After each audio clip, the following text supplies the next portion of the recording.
하나님 아버지, 주님의 탄생을 기뻐하며 찬양하며 예배드리는 자리로 불러주신 것 감사를 드립니다. 주님, 이 시간 하나님의 말씀이 임할 때 그 말씀이 우리의 삶을 변화시키는 말씀이 되게 하여 주시옵시고, 다시 한번 하나님의 말씀 앞에서 반응하는 시간 될 수 있도록 주님 인도하여 주시옵소서. 예수님의 이름으로 기도드립니다. 아멘. 여러분, 메리 크리스마스. 네, 감사합니다. 지난주일 우리는 마태복음 1장 18절에서 23절까지의 말씀을 통해서 예수, 우리와 함께 계시는 하나님이라는 제목으로 함께 말씀을 나누어 보았습니다. 오늘은 마태복음 1장 18절에서 25절까지의 말씀을 통해서 요셉의 첫 번째 성탄절이라는 제목으로 함께 말씀을 살펴보도록 하겠습니다. 참 하나님, 참 인간이 되신 우리 예수님께서 2000년 전 아기의 모습으로 저와 여러분들을 찾아오셨습니다. 성찬들은 예수님이 우리에게 찾아오신 날입니다. 하나님은 언제나 우리를 찾아오시는 분이십니다. 처음부터 언제나 우리를 찾아오시는 분이셨습니다. 여러분, 처음으로 죄를 지은 사람 아담, 그 아담을 하나님은 먼저 찾아오셨습니다. 아담이 하나님의 명령을 어기고 선악을 알게 하는 나무의 열매를 먹고 하나님을 피해 숨었을 때 우리 하나님께서는 아담아, 내가 어디 있느냐라고 하시면서 아담을 찾아오셨습니다. 그리고 아브라함, 믿음의 조상으로 아브라함을 세우실 때도 하나님께서 먼저 이방 땅에 있던 그 아브라함을 찾아오셨습니다. 여러분, 모세 아시죠? 이스라엘을 애굽으로부터 탈출시키고 홍해를 갈랐던 이스라엘 최고의 지도자였습니다. 하나님께서 이 모세를 지도자로 부르실 때도 모세가 애굽에서 이스라엘 사람들을 괴롭히던 애굽 사람을 죽이고 그것이 발각되어서 도망을 가서 미디안 땅에서 40년을 살아가고 있을 때, 도망자로 살아가고 있을 때 하나님께서는 모세를 찾아오셔서 그를 이스라엘의 지도자로 세워주셨습니다. 아기에서 어른이 되신 예수님도 마찬가지였습니다. 여러분, 예수님은 죄인 삭개오를 찾아오셨습니다. 돌 감람나무에서 주님을 바라보고 있는 그 삭개오를 주님은 바라보시고 삭개오야 내려오라, 내가 오늘 너의 집에 유하여 하겠다라고 말씀하시면서 삭개오를 찾아오셨습니다. 왕따 당하고 외로움에 사무쳐 살아가는 사마리아 여인을, 그 여인을 예수님은 찾아오셨습니다. 밤새 고기를 잡기 위해서 애썼지만 허탕을 치며 실패의 아침을 맞이했던 그 베드로를 찾아오셔서 주님은 베드로를 예수님의 제자로 삼아 주셨습니다.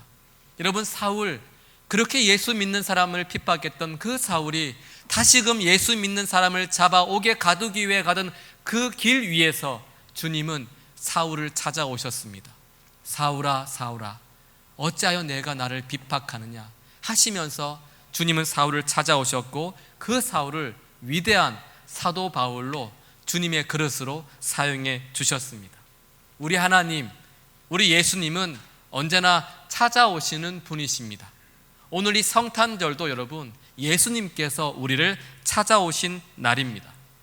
그렇다면 여러분, 어떻게 하면 우리가 이 성탄의 아침에 아브라함, 모세, 삭개오, 베드로, 바울처럼 찾아오신 예수님을 내 삶에 반갑게 맞이하며 오늘 우리가 이 날을 기쁜 성탄, 즐거운 성탄절로 맞이할 수 있을까요?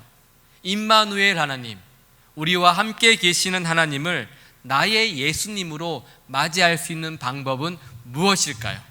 오늘은 저와 여러분들이 예수님을 반기고 예수님을 품에 안은 예수님의 육신의 아버지 요셉이 되어서 요셉의 입장에서 오늘 말씀을 한번 살펴보시면 좋을 것 같습니다. 요셉은 자신과 약혼한 마리아가 자신과 결혼해서 부부가 되기 전에 이미 어떻게 알았는지 마리아가 임신했다는 소식을 알게 되었습니다. 여러분, 한번 생각해 보세요. 행복한 결혼 생활을 꿈꾸면서 그 결혼식을 기다리던 젊은 청년 요셉이 받았던 그 당시의 충격을 한번 상상해 보시기 바랍니다. 밀려오는 배신감과 또 그 외로움은 아마 상상을 초월했을 것입니다.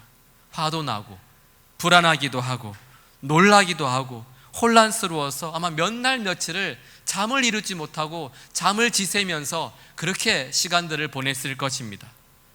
이런 충격적인 사실 앞에 요셉이 할 수 있는 방법은 두 가지밖에 없었습니다. 첫 번째는 마리아를 종교 지도자들에게로 데리고 가서 마리아에게 수치와 모욕을 주는 것입니다. 그렇게 되면 마리아는 사람들로부터 돌에 맞아 죽을 수도 있었습니다. 두 번째 방법은 개인적으로 조용히 마리아와 파혼하는 것이었습니다. 이 방법을 선택하게 된다면 요셉은 자신의 공동체에서 자기가 살고 있는 동네에서 난감한 상황을 견뎌야만 했습니다. 가족들과 친구들이 여러분 둘 사이에 무슨 일이 있었는지를 요셉이 볼 때마다 물어보고 질문했을 것이기 때문에 요셉은 이 두 번째 방법을 선택한다면 난감한 상황을 견뎌야 했던 것입니다. 여러분, 요셉이 얼마나 생각이 많았겠습니까? 결국 요셉은 마리아를 사랑하기 때문에 마리아를 생각해서 이 일을 드러내지 않기로 하고 파혼을 결심하게 됩니다. 여러분, 파혼을 결심했다고 해서 그 감정이 쉽게 정리되는 것이 아니에요. 요셉은요, 복잡한 감정으로 힘들어하고 괴로워하고 힘들어하다가 잠깐 잠이 들게 됩니다. 바로 그때 하나님의 메신저 주의 천사가 요셉의 꿈에 나타나서 요셉에게 첫 번째 방법, 두 번째 방법이 아니라 세 번째 방법을 요셉에게 전해줍니다. 우리 함께 한번 읽어볼까요? 네. 첫 번째 말씀.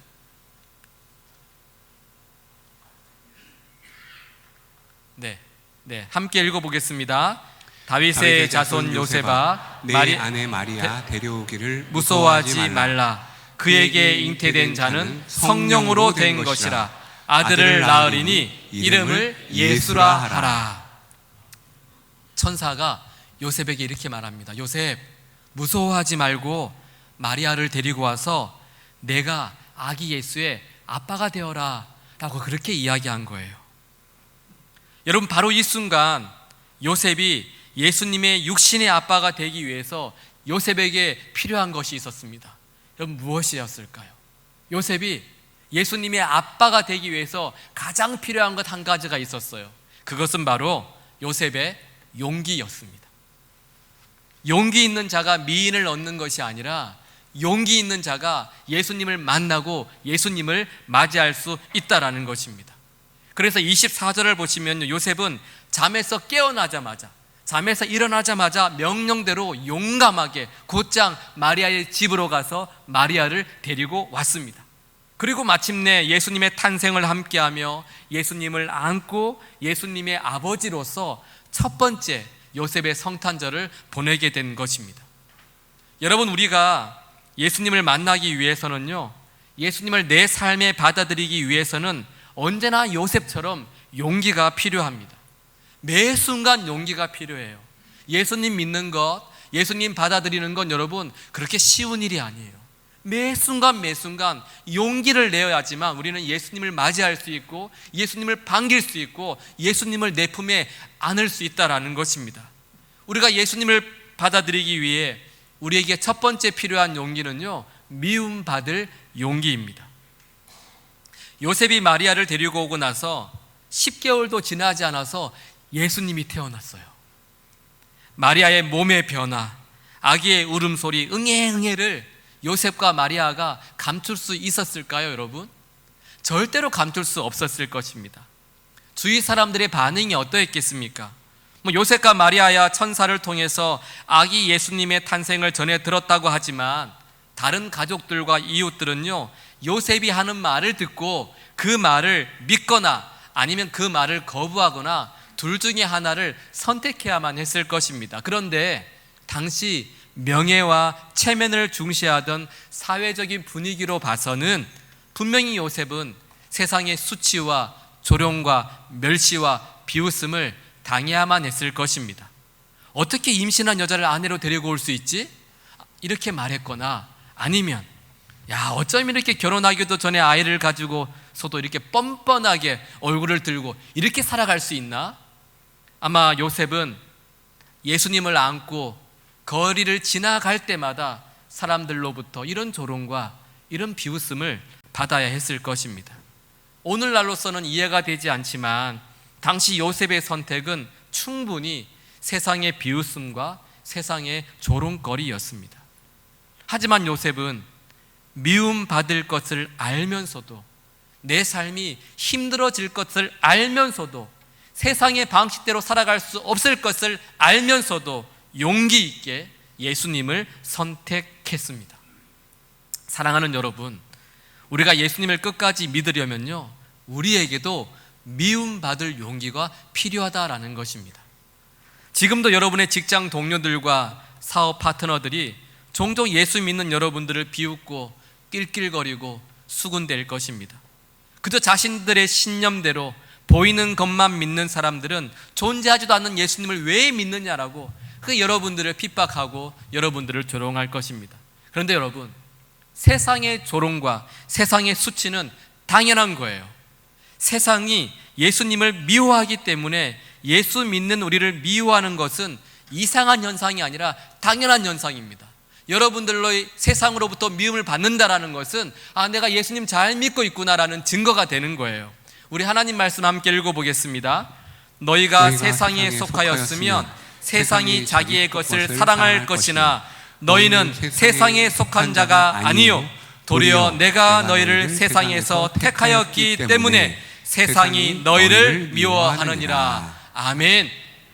예수님을 만난 사람들은 세상이 그를 미워할 수밖에 없어요. 하지만 여러분들이 수치와 조롱 가운데서도 여러분들이 여러분들의 삶에 받아들인 그분이 세상을 이기신 분이라는 것을 명심하시기를 바랍니다. 담대하라. 내가 세상을 이겼노라. 여러분들이 기뻐하고 감사하는 그분이 이미 세상을 이기셨기 때문에 우리는 미움받을 용기를 가지고 예수님을 선택하고 예수님과 함께 살아갈 수 있게 되는 것입니다. 둘째로, 우리가 예수님을 맞이하기 위해서는요, 내려놓을 용기가 필요합니다. 당시 문화권에서는 아버지가 아들의 이름을 지어 주었습니다. 이름을 짓는 것은 전적인 아버지의 특권이며 아버지의 권리였습니다. 하지만 예수라는 이름은 요셉이 지어준 이름이 아니라 주의 천사가 요셉에게 이렇게 지어라 라고 전해준 이름이었습니다. 그리고 요셉은 주의 천사가 전해준 이름 그대로 아기의 이름을 예수라고 지었습니다. 여러분, 이 말은 아버지의 모든 권리를 내려놓았다라는 것입니다. 요셉이 자기가 할 수 있는 모든 결정권과 모든 권리를 하나님 앞에 예수님을 아들로 맞이하기 위해서 내려놓았다라는 것입니다. 내려놓음의 용기가 있어야 우리는 예수님을 우리의 삶 가운데 모시고 살아갈 수 있는 것입니다. 그런데 문제는 지금 우리는 그렇지 않다라는 것입니다. 하나님 앞에 이것저것 다 내려놓겠다라고 말하면서도, 그렇게 기도하고 그렇게 말하고 다니면서도 여전히 이름 짓는 것만큼은 내가 지으려고 한다라는 것입니다. 우리는 안 믿는 것보다는 예수님 믿는 것을 좋아하고 예배 드리는 것을 좋아하고 예수 믿는 사람들로서 그래도 다른 사람들에게 예수 믿는 사람들처럼 보이기를 좋아합니다. 하지만 누군가 나를 건들고 나에게 조금이라도 피해를 주면 우리는 가만히 있지 못합니다. 내가 하나님이 되어서 정죄하고 그 사람을 심판해야지만 직성이 풀리는 거예요. 하나님께서 말씀을 통해서 성도들을 통하여서 참아라, 인내하라, 용서하라, 사랑하라 하셔도 설령 그것이 죄라고 하더라도 그냥 죄 짓고 말겠다라는 거예요. 그 순간에는 우리 모두가 이성을 잃어버리게 됩니다. 이런 모습들이 여러분, 이름 짓는 것만큼은 내려놓지 못하는 우리의 모습들입니다. 나를 내려놓지 않고는 예수님을 내 삶에 받아들일 수가 없습니다.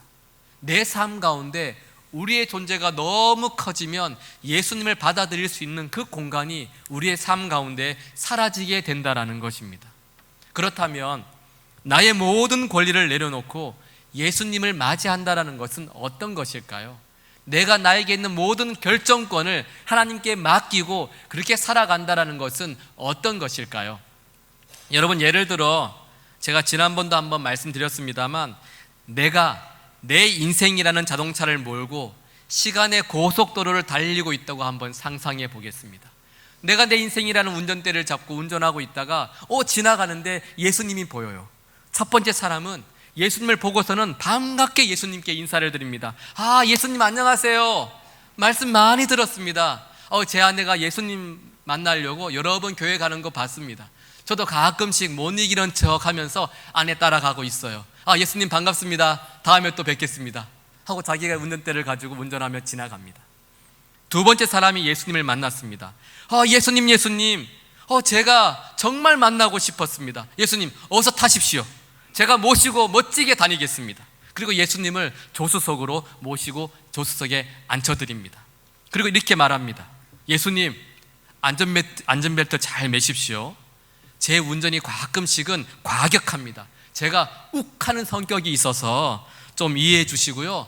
혹시 운전이 과격할 때는 옆에서 말씀해 주시면 제가 잘 참고하며 듣도록 하겠습니다. 안전벨트 확실하게 매십시오. 그리고 예수님을 조수석에 모시고 인생이라는 자동차를 자기가 몰고 갑니다. 세 번째 사람이 예수님을 만납니다. 예수님 반갑습니다. 제가 정말 사모했던 예수님이시군요. 예수님, 저는요 운전이 참 서툴입니다. 여러분, 예수님 제가 운전하다가 사고도 몇 번 냈어요. 길을 헤매기도 했습니다. 한 번은요 예수님 낭떠러지 앞에서 죽을 뻔했습니다. 이제는 예수님이 운전해 주세요. 예수님이 베스트 드라이버시잖아요. 예수님 가는 곳이라면 제가 어디라도 따라가겠습니다. 그리고 예수님께 자기의 인생이라는 운전대를 맡겨버립니다. 여러분, 누가 자신의 주권을, 자기의 결정권을 내려놓고 사는 사람입니까? 내 인생의 운전대를 주님께 맡긴 사람입니다.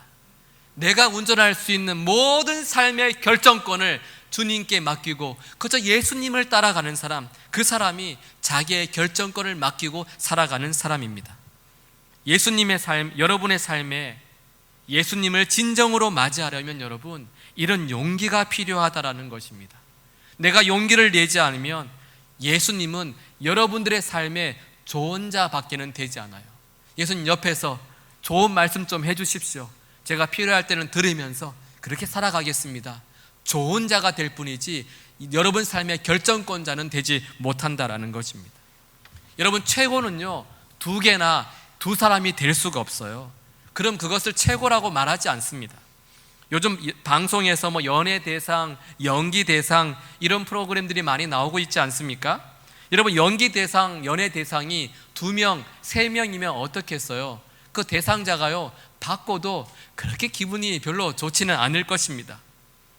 나를 내려놓는다라는 말은 내 인생의 연기 대상은, 내 인생의 주인공은 예수님 밖에 없음을 인정하는 것입니다. 이런 내려놓음의 용기가 우리를 주님을 우리의 주인으로, 우리의 주권자로 만나게 하는 거예요.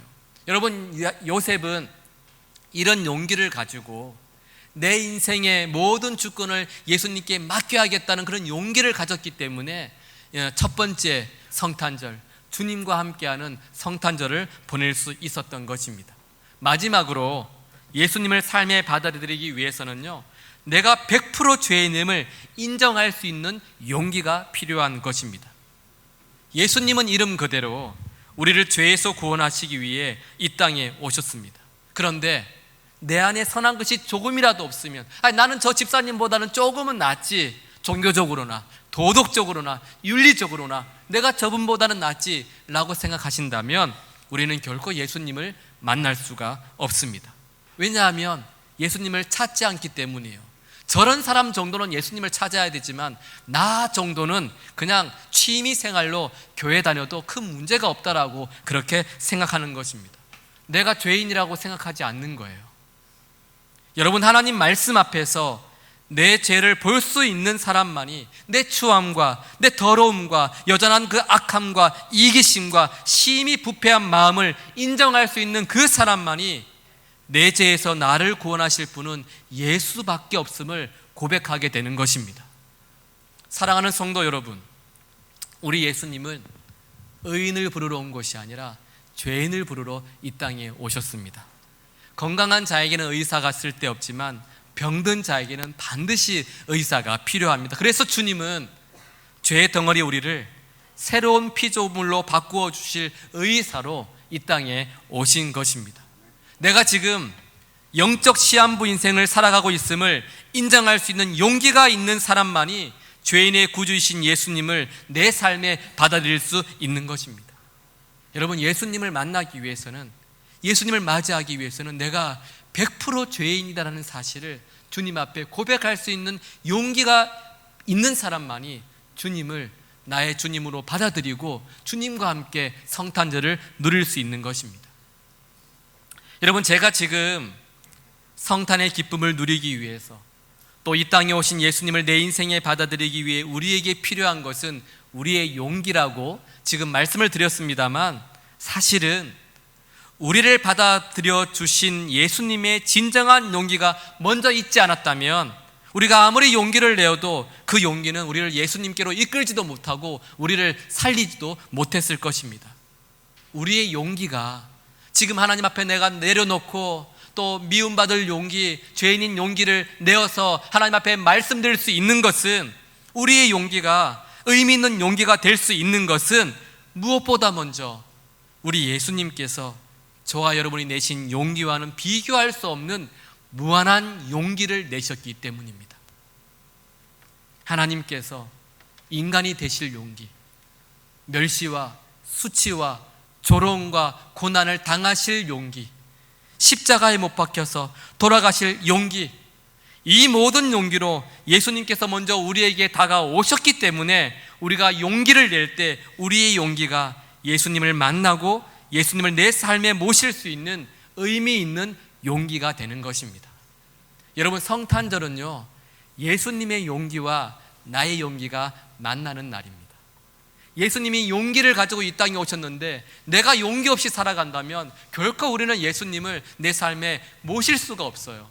우리가 예수님의 용기 앞에 용기로 반응할 때 주님이 우리 삶에 오시는 것이고, 그 용기와 용기가 만나는 달이 바로 성탄절이라는 것입니다.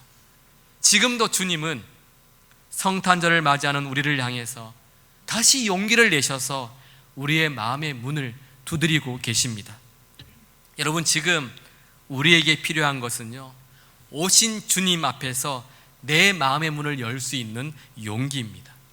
용감하게 요셉처럼 굳게 닫힌 내 마음의 문을 열고 이미 오셔서 우리의 마음의 문을 두드리시는 예수님 앞에 그 주님을, 우리의 마음의 문을 활짝 열고 예수님을 영접하는 것이 지금 우리에게 필요한 용기다라는 것입니다.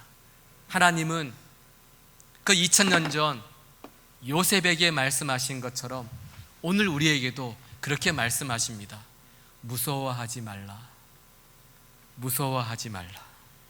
이 시간 말씀을 통해 우리를 찾아오신 예수님을 향해 미움받을 용기와 나의 모든 결정권을 내려놓을 용기와, 그리고 내가 100% 죄인임을 인정하는 용기를 통해서 요셉이 예수님을 반기고 맞이하며 예수님의 아버지로서 첫 번째 성탄절을 맞이했던 것처럼 오늘 우리도 예수님을 반기고 내 삶에 받아들여서 하나님의 자녀로서, 세상의 문화로서가 아니라 하나님의 자녀로서 이 기쁜 성탄절, 즐거운 성탄절을 예수님과 함께 누릴 수 있기를 주님의 이름으로 축복합니다. 아멘.